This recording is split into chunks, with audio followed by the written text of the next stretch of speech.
o áudio aí. Então, vou prosseguir agora para a gente ir para a parte 2, tá? Então, para mim, eu acho que é até a parte pior. E aí, pedirei ajuda aí aos universitários para que vocês me auxiliem neste momento. Então, vamos lá para a parte 2 de análises clínicas. Vamos iniciar com uma questão que fala sobre cálculos, tá? Então, essa é uma questão que foi tirada, na verdade, lá do outro livro, né, do Williamson, fala sobre valor preditivo, tá? Então, considere a tabela a seguir utilizada para a determinação da precisão e exatidão de exames laboratoriais. Com base nas informações apresentadas, é correto afirmar que o valor preditivo positivo é calculado a partir da fórmula. Alguém quer falar sobre isso ou vamos debater primeiro sobre valor preditivo antes de ir para o gabarito? Acho que seria bom conversar sobre um pouco isso. Tá, Eu sei a resposta, mas eu não sei por que, que a resposta é assim. tá, beleza. Então vamos falar alguns conceitos aí, tá? O gabarito é a letra C, mas depois a gente debate, tá? Alguns conceitos de acurácia, precisão, copiei e colei aqui do livro para a gente relembrar, tá? A acurácia é a mesma coisa que exatidão, né? A capacidade do exame realmente determinar aquilo que deve descrever e é definida como a proporção de todos os resultados, positivos quanto negativos, que estão corretos. Então, a exatidão, a acurácia é o quantos por cento está correto, né? Dos resultados que você obteve.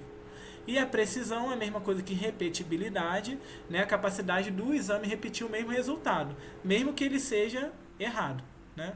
Então, os dois conceitos estão relacionados, mas são diferentes. Por exemplo, um exame pode ser preciso, ou seja, ele repete várias vezes, né, o mesmo resultado, mas não acurado, se em 3 ocasiões produzir quase o mesmo resultado, mas esse for muito diferente do valor verdadeiro.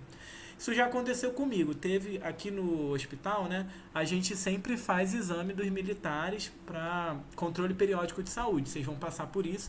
Então, militar de carreira, a cada 3 anos tem que fazer um controle periódico de saúde. Né? E a gente faz tudo, HIV, sífilis, hepatite, enfim. Aí tinha uma sargento aqui que eu fiz o exame dela de hepatite B, era um teste rápido, né, HBsAg, e deu positivo. E ela já tinha feito esse exame anteriormente lá, já tinha dado positivo, tinham liberado o resultado. Eu não sei se ela não voltou para pegar o resultado e ficou por isso mesmo. Eu falava, meu Deus, que estranho, tipo assim, né? Ela nunca se ligou disso, nunca foi atrás e tal. Aí eu fiquei meio preocupado. Aí eu fiz mais uma vez o teste, estava sempre dando positivo. É, Enfim, depois eu só troquei o lote, né? E deu negativo. Então, assim, o resultado toda hora dava positivo, positivo, positivo, mas era um falso positivo, né? Então, ele não era acurado naquele sentido. Quer dizer, não que ele não fosse acurado, tá? Foi uma amostra de várias que a gente faz que deu falso positivo. Mas, digamos que aí num universo pequeno isso acontecesse direto, esse teste poderia não ser acurado, mas seria preciso, porque ele repetia sempre o mesmo resultado, certo? Enfim, no final se resolveu, eu fiz um outro lote lá e o resultado dela era negativo. Sensibilidade. Então, sensibilidade é definida como a capacidade do exame em identificar corretamente os indivíduos com a doença pesquisada. Consiste no número de indivíduos com o exame positivo que tem a doença dividido pela quantidade total de indivíduos com a doença, tá? Então, quantos que tem a doença e quantos que eu consegui identificar. Então, sei lá, 99% de quem tem Covid com esse teste consegue aí ser identificado, tá? Um exame com elevada sensibilidade dispõe de poucos resultados falsos negativos. E a especificidade é definida como a capacidade do exame em identificar corretamente os indivíduos que não apresentam a doença. Número de indivíduos com exame negativo e sem a doença, dividido pelo número total de indivíduos que não apresentam a enfermidade. Então, indivíduos com exame negativo e sem a doença, tá, pelo total de indivíduos. Ou seja, tanto aqueles que são negativos verdadeiramente, tá, então, número de indivíduos que o exame negativo sem a doença e com o exame negativo, mas com a doença, né? E aí, enfim, dependendo do exame que você tenha, você pode preferir mais a sensibilidade ou mais a especificidade, né? Então, por exemplo, o exame de HIV, vocês acham que a tendência dos testes é focar mais em sensibilidade ou especificidade? Sensibilidade. né, sensibilidade, porque caso dê um teste rápido, né? Caso dê positivo, a gente tem aí outros métodos, né, confirmatórios para testar e realmente ver se aquele resultado é falso ou negativo. É muito mais importante para a gente identificar aqueles que têm a doença, mesmo que você acabe pegando alguns falsos positivos, que depois você consegue triar e eliminar, do que você deixar pessoas com HIV circulando, transmitindo, né, o vírus, sem ser identificado, porque o teste ele é mais específico e menos sensível. Né? Então, dependendo do teste, você vai ter uma sensibilidade e uma especificidade maior. E aí, no caso do HIV, por isso que é tão importante também, né, a gente fazer esses testes confirmatórios, não sair aí alarmando o paciente de imediato, tá? Caso o resultado dê positivo. Então, são alguns conceitos importantes, tá? E aí, dentro disso, nós temos os valores preditivos, né? Cálculos que vão nos auxiliar a identificar essa questão de sensibilidade, enfim. Então, valores preditivos são importantes na avaliação da utilidade de um exame na prática clínica no nível do paciente individual. Valor preditivo positivo é a probabilidade da doença em um paciente com um exame positivo, enquanto o valor preditivo negativo trata-se da probabilidade que o paciente não tenha enfermidade se o resultado for negativo. Então, o valor preditivo positivo é a probabilidade daquele paciente realmente estar doente, tendo em vista que o exame foi positivo, né? Ou seja, já falo do cálculo, vamos lá. Valor preditivo positivo e a sensibilidade dos exames são complementares na análise dos verdadeiros positivos. Visto que o exame é positivo, o valor preditivo positivo é a probabilidade de que exista a doença, ao contrário da sensibilidade, que se baseia na existência da doença e na probabilidade de que o exame seja positivo. Entendeu? Um é o oposto do outro. Tá? E vocês vão ver isso pelo cálculo que eu vou mostrar logo em seguida. Do mesmo modo, o valor preditivo negativo e a especificidade são complementares na análise dos verdadeiros negativos. Visto que o exame é negativo, o VPN, né, o valor preditivo negativo, é a probabilidade que não existe doença. Isto é, o contrário da especificidade, a qual parte do pressuposto de que não há enfermidade e a gente quer saber a probabilidade de que o exame seja negativo. Então, vamos lá ao cálculo. Tá? Então, tem duas perguntas que a gente tem que fazer. Existe realmente doença e o exame indica que a doença existe? Tá? Então, se existe realmente doença, sim, e o exame indicou que a doença existe, então é um verdadeiro positivo. Concordo?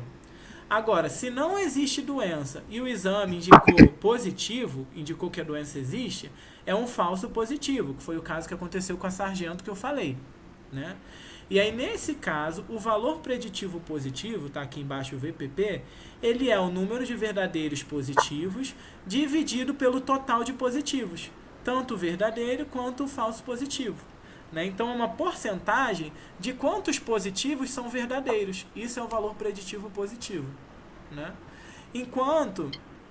Entenderam o valor preditivo positivo?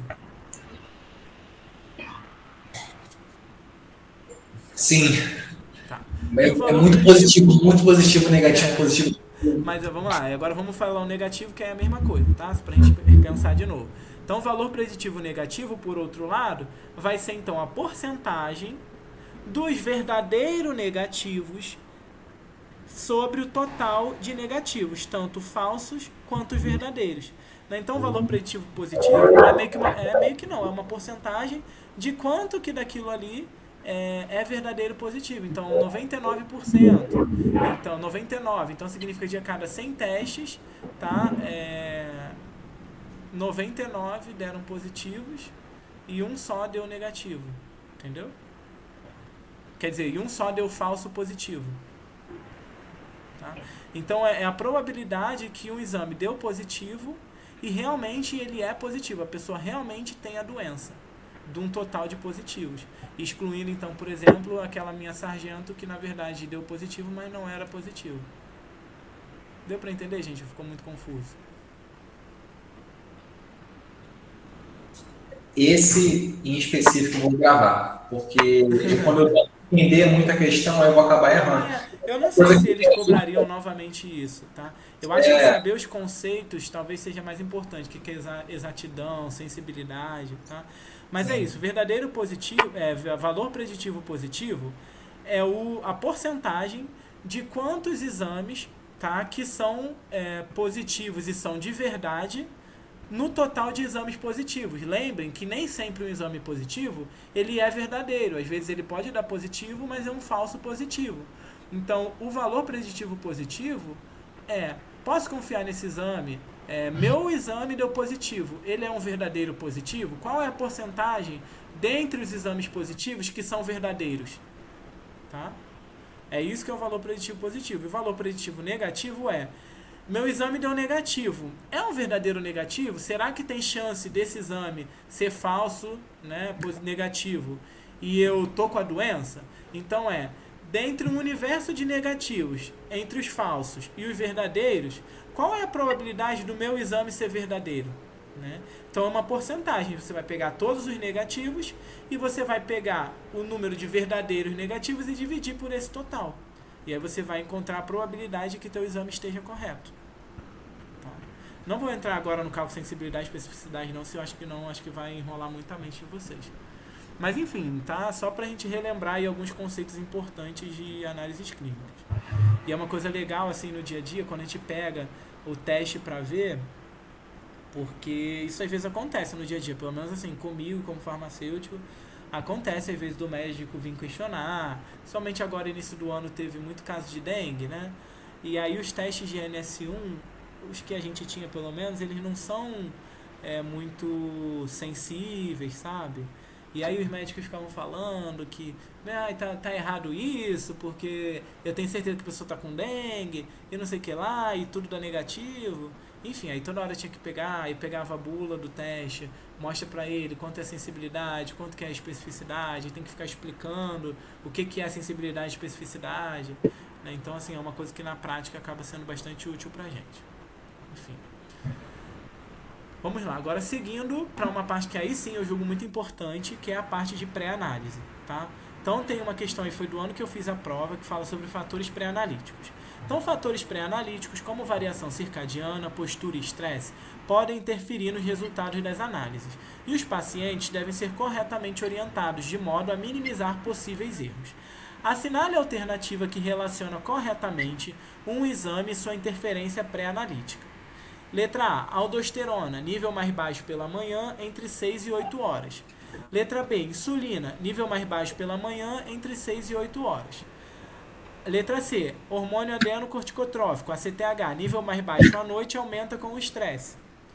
Letra D, hormônio do crescimento, nível mais baixo à tarde e à noite. E letra E, ferro, nível mínimo no final da manhã, aumenta até 30% durante o dia. Alguém sabe essa questão?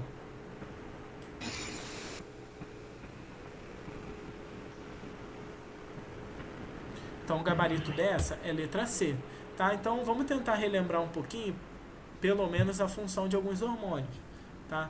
Então, o hormônio adenocorticotrófico, né, a CTH, está relacionado muito com o eixo do estresse. Né? Vai induzir lá a síntese de cortisol e tudo mais. E aí, de fato, ele baixa à noite, a gente tem um gráfico, né? À noite ele vai baixando.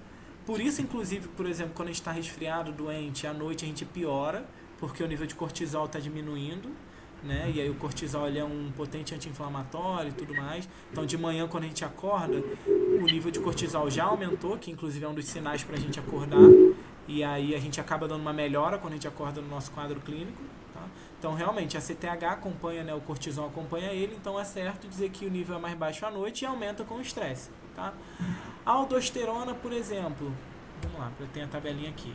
A aldosterona, alguém lembra aí de aldosterona? Tem a ver um pouco com a farmacologia, mais ou menos para que serve esse hormônio? Aumenta a pressão. Retenção de sódio. Um sobrepôs o outro. Desculpa. Retenção de sódio. Tu falou isso? Consequentemente, aumento da pressão. Aumento da pressão, né? Aqui na questão, ele fala que o nível é mais baixo pela manhã, mas na verdade ele diminui à noite, né? Então é muito semelhante à questão do estresse também. Por que vocês acham que a aldosterona seria mais baixa à noite em vez de manhã? Qual o sentido disso? Sono? É o quê? Sono?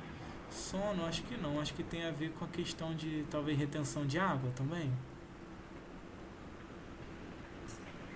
Eu penso assim, que como ela causa retenção de sódio e ela está diretamente proporcional ao aumento da pressão arterial, quando a gente está dormindo, ela vai tentar ficar em uma homeostase mais para baixo, né? Porque a gente não está gastando energia, não está produzindo, enfim, né? Sim. Acho Uhum. que Sim, também. sim, sim, concordo também. E deixa eu ir pensando em questão de reabsorção de sódio e água. Quando o nível de aldosterona é mais alto, a gente reabsorve mais sódio e mais água, não é isso? E aumenta a pressão. Mas aí à noite seria bom, né? Porque a gente urina menos. Então não faz sentido nesse sentido. Enfim, aleatório. Tá, enfim, o hormônio de crescimento, o nível é mais alto à tarde e à noite. Até o pessoal fala que a gente cresce à noite, né? Então tem relação com isso também. Deixa eu ver mais algum. O ferro, ele fala nível máximo no final da manhã, diminui até 30% durante o dia. Não consigo achar uma correlação aí com ferro clara, tá? Cortisol, super importante, tá? Nível máximo entre 4 e 6 horas, que é o horário que a gente acorda. Nível mínimo entre 20 e 12 horas, que é o horário, né, que a gente vai dormir, vai diminuindo aí o nosso cortisol.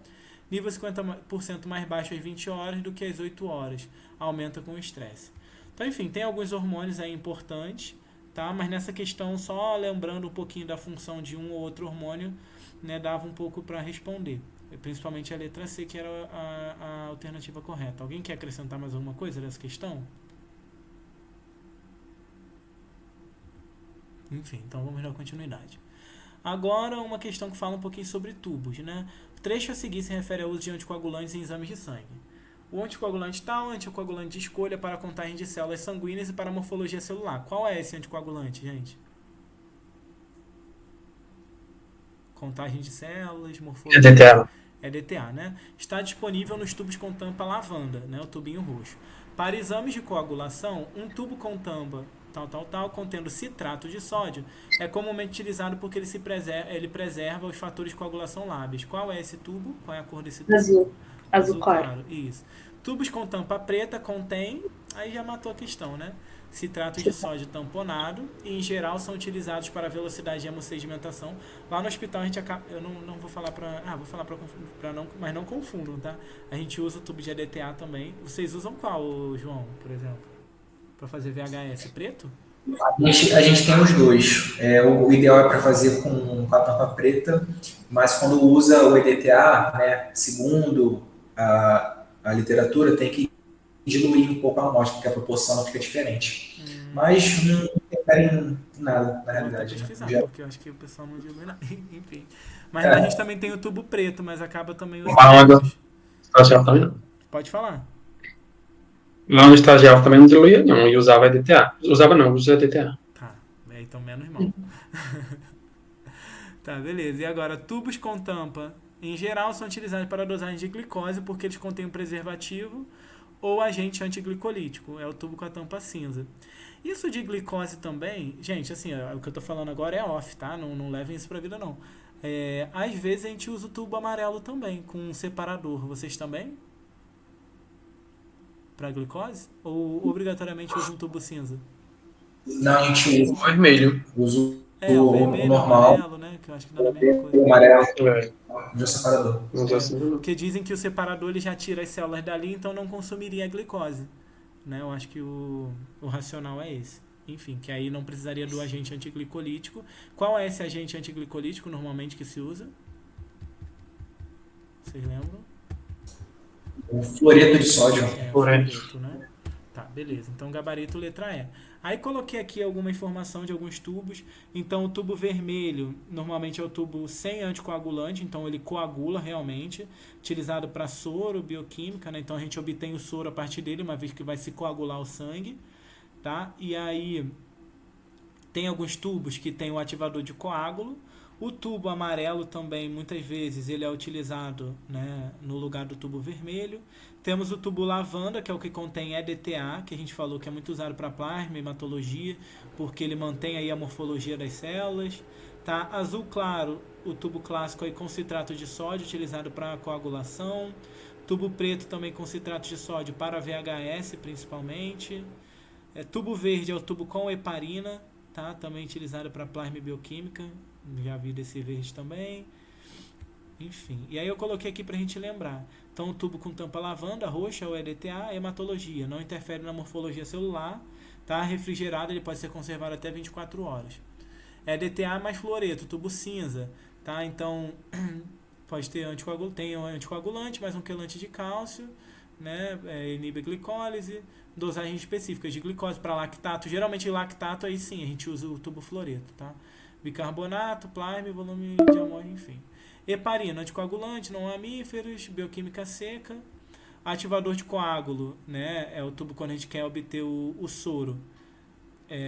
Ele pode ser tanto com a tampa vermelha ou com a tampa amarela, tá? E aí ele pode ter ou não um separador, um gelzinho ali que separa os elementos celulares do seu soro.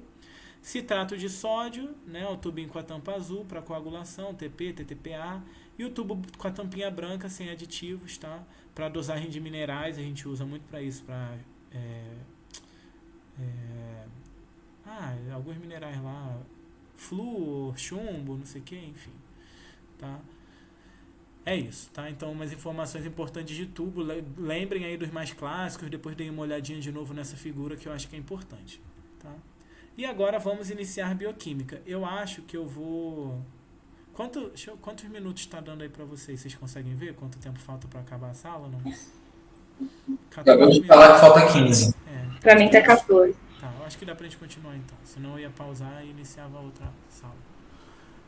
Vamos lá então, bioquímica agora. Então, essa questão de 2021 fala sobre função hepática. A figura a seguir esquematiza as principais enzimas hepatocelulares utilizadas com finalidade diagnóstica e sua localização.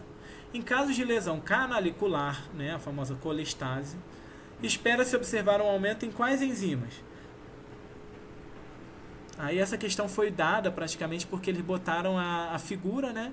E aí dava pra gente saber onde que as enzimas estão localizadas, e aí sabendo onde é que fica o canalículo dentro do hepatócito, né? Aqui ao redor do hepatócito, a gente acertaria a questão. Então qual é o gabarito dessa? D. D, ALT. D. É A. Não é ALT não, desculpa, é ALP, eu tô vendo errado, é A. ALP, tá? Que é esse cinzinho aqui, então aqui é o canalículo, né? Então aí a gente tem aqui o ALP e também podendo ser ou não acompanhado com o GGT, né? Que é essa bolinha branca, tá? E aí outras enzimas como a ALT, né? Ela fica mais citoplasmática. A AST mitocondrial aqui ligada na mitocôndria. A AST citosólica, que é esse xizinho aqui. GGT também tem um pouquinho aqui, tá? No retículo, enfim. Então, essa questão eles pegaram exatamente dessa figura aqui do livro. Eu vou até ler porque essa figura ela diz algumas informações de em que situações cada enzima seria liberado, tá? Então, as principais enzimas hepatocelulares utilizadas para fins diagnósticos localizam-se em vários sítios no interior dos hepatócitos e dão origem a diferentes padrões de liberação de enzimas associados a diferentes causas de lesão. A ALT, que é a alanina aminotransferase, essa é a TGO ou TGP?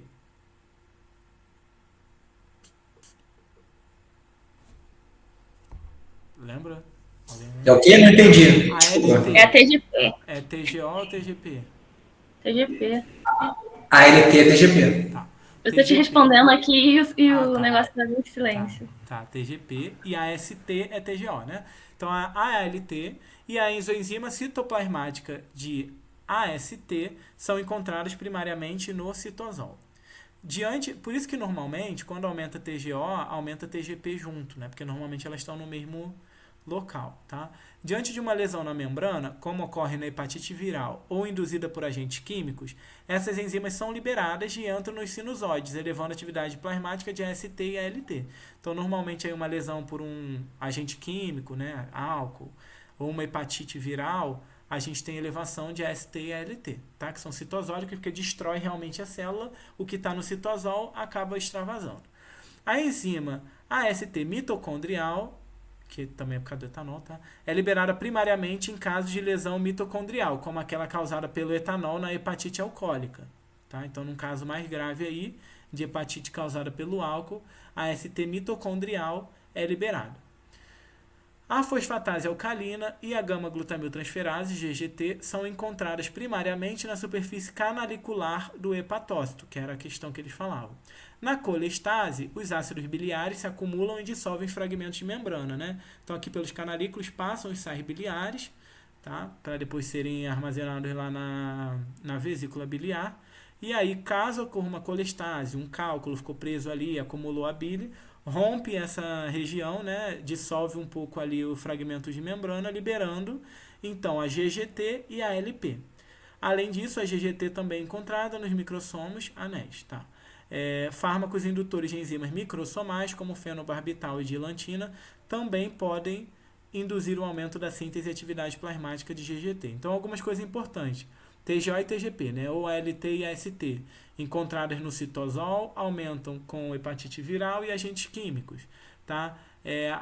A AST mitocondrial, principalmente em caso de hepatite alcoólica.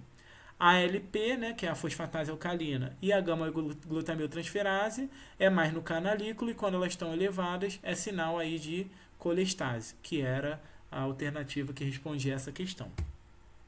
Agora, mais uma questão falando sobre lesão hepática. Quando há uma lesão hepática, pode haver extravasamento de enzimas dos hepatócitos para o plasma. Em relação a essas enzimas, é correto afirmar que a AFP, né, que é a fosfatase alcalina, é liberada primariamente em lesões mitocondriais, como as causadas pelo etanol na hepatite alcoólica. Certo ou errada? A gente acabou de falar. Errada, não? Errada, né? Então, E a quem tá FP, no... fosfatase alcalina é a LP, não? É a LP, fosfatase alcalina, mas eu acho que estava escrito errado. Escrito errado não, peraí. A FP é a... alfa-fetoproteína. Alfa-fetoproteína. É, a fetoproteína, isso aí. Liberar primariamente lesões mitocondriais, mas não é, tá? ALT e GGT, que estava escrito errado, apresentam-se elevadas nos casos de lesões na membrana, como é que ocorrem nas hepatites virais? Verdadeiro ou falso? Falso. Falso, né? Quem aqui se eleva normalmente na hepatite viral? TGO e TGP. Que é a ALT e a AST, né? Isso, a LT. A ALP, agora sim, e a ST citoplasmática, encontradas primariamente na superfície canalicular dos hepatócitos, estão aumentadas na colestase hepática?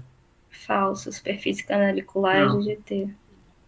GGT. GGT e a ALP, né? Que agora sim é a fosfatase alcalina. A AST mitocondrial é um importante marcador do carcinoma hepatocelular, mas seus níveis também podem estar aumentados após doença hepática aguda e fibrose. Falso. Se eu não me engano, essa aqui é a FP. Não. Essa que é o correto, eu vou botar aqui na frente.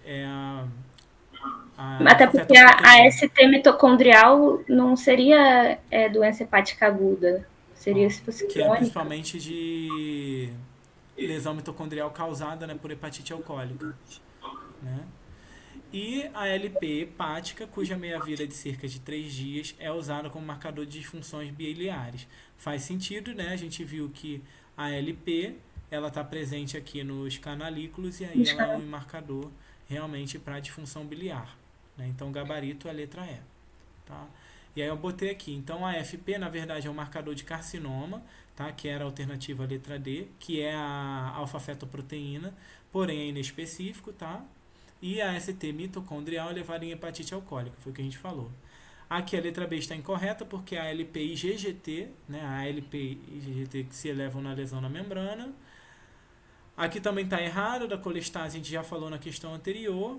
E aqui é o marcador do carcinoma, como eu falei, é alfa-fetoproteína. Tá? Então são duas questões muito parecidas, né? Acho que vale a pena dar uma estudada nessa parte aí de função hepática. Agora, mais uma questão. Para mim, essa aqui é a decoreba. A média aproximada da concentração plasmática de glicose para valores de 7% de hemoglobina glicada é de... Cara, tem um bisuzão pra isso aí. Tem o quê? Tem um bisuzão pra isso aí. É 170. Mas O é 170, aí você acrescenta ou tira 35. Isso, exatamente. Você precisa gravar, ou então, né, na minha cabeça, você precisa gravar só o 4. Você só precisa gravar o 170 do 7, aí Se for 6, você vai tirar 35, vai ficar 135. Se for aí mais 35, seria 8. Pegaram o bizu aí? Porra, muito bom. Gostei. Show. Então, avançando aí. Então, só decorar 770. Eu nem sabia, gente. Eu tentava decorar isso. Mas como que no dia a dia, a gente, quando vai liberando o resultado, o computador calcula automaticamente a concentração de glicose média, né, aproximada, meio que você já vai decorando mais ou menos quanto é que dá. Aí eu nunca parei pra pensar nisso, mas é um bom bizu esse aí. Valeu. Tá, agora, atualmente, essa questão faz também. O exame laboratorial mais específico no diagnóstico de lesão cardíaca é o que determina os níveis de Troponina. troponina, né? Então, assim, existem outros que são usados. Alguém sabe citar mais algum exame que é usado também para diagnóstico de lesão cardíaca? Não necessariamente enzima, enfim. É a CK... MB, né? CKMB. CKMB. Então a gente tem a CPK, né? Que é a creatina quinase, que é o que a gente faz nos cadetes, que eu mandei foto aí do teu irmão, ô Rayane. Foi. Só que a CPK ela está presente de forma, né, disseminada aí nos músculos, estriado esquelético também, então ele não é muito específico. A CKMB já é mais específico do músculo cardíaco, né? Então uma fração aí da CK mais específica do músculo cardíaco, mas a troponina ela é ainda mais específica, tá? Porque a do músculo esquelético e a do músculo cardíaco é diferente, tá? A CKMB ela forma uns aglomerados, né, que acaba dificultando às vezes o valor dela se eleva, dá umas interferências no exame, enfim, ela também não é tão específica.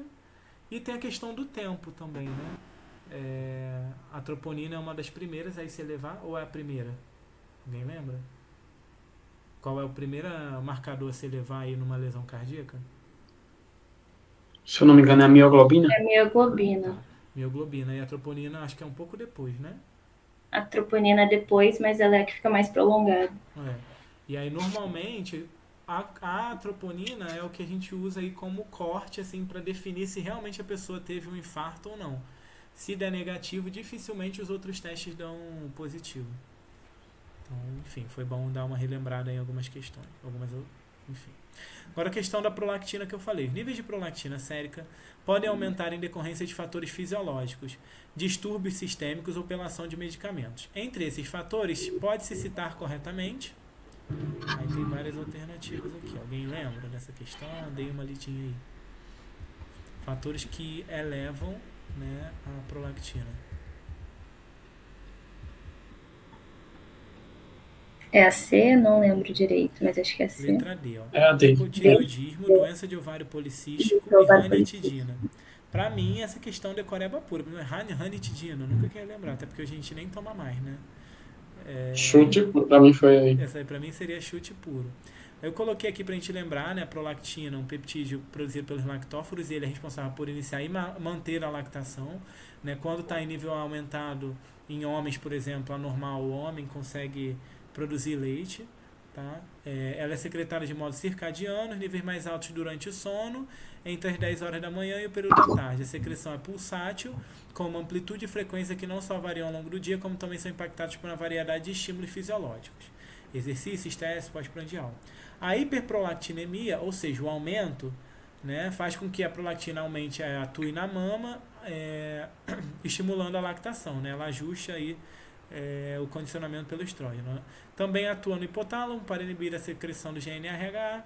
A inibição desse hormônio resulta em diminuição da liberação de LH e FSH a partir da hipófise.